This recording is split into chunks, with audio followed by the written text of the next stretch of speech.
Ang gagaling ng mga wordings ninyo, ang gagaling ng mga, alam yun, may divorce pattern na may nalangin dito na nag-lead ng prayer. Hindi ko expect na gano'n siya sa gagaling mong salita. But nung nag-lead siya ng prayer po, galing naman mag-pray dito, public prayer.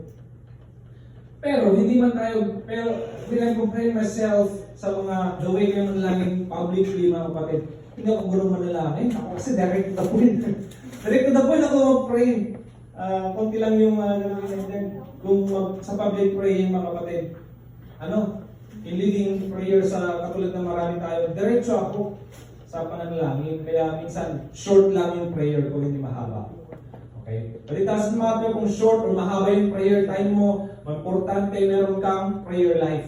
Okay? You may not have the courage in public praying, but at least, sana, you must have a good private or quiet time with the Lord.